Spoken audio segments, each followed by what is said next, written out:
Kita masuk ke berita yang pertama. Trafo gardu PLN Jabo Hotel Arya Duta Palembang alami kemotongan. Api yang diduga berasal dari kabel terminasi karena panas beban, pemakaian berat serta kabel yang longgar. Mengakibat ke aliran listrik warga jadi terganggu.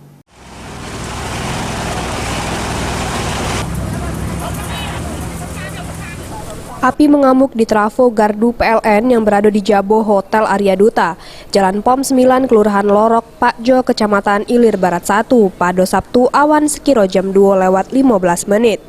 Rizky, Koordinator Teknik Unit Layanan Pelanggan PLN Rifai Palembang jelaskan, gardu bertegangan 400 kV ampere itu bukan gardu punya Hotel Arya Duta.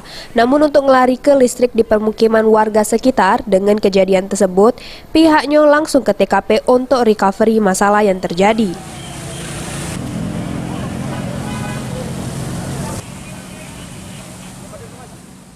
Gardu ini untuk warga di Jalan Lembit, warga sebagian dan untuk suplai ke pelanggan besar. Kapasitasnya Kak? Kalau kapasitas trafonya 400. Berarti dampaknya Kak? Dampaknya sementara ini ya listrik padam, sampai nunggu kita recovery untuk gangguannya trafo kita ganti Pak. Jadi kita utamakan ganti trafo dulu biar pelanggan bisa.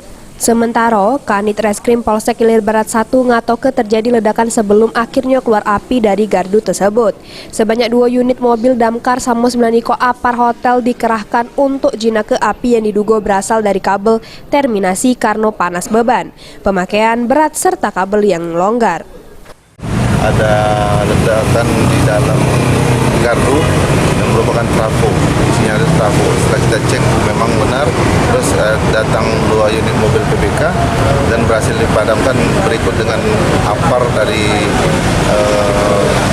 tindakan dari kepolisian tetap seperti mana biasanya mensterilisasi lokasi, jangan sampai ada korban, mengambil barang bukti untuk dikirim ke lapor forensik cabang Palembang dan melaporkan ke pimpinan terus Beruntung tidak ada korban jiwa dari kejadian tersebut, namun dampaknya aliran listrik warga menjadi terganggu.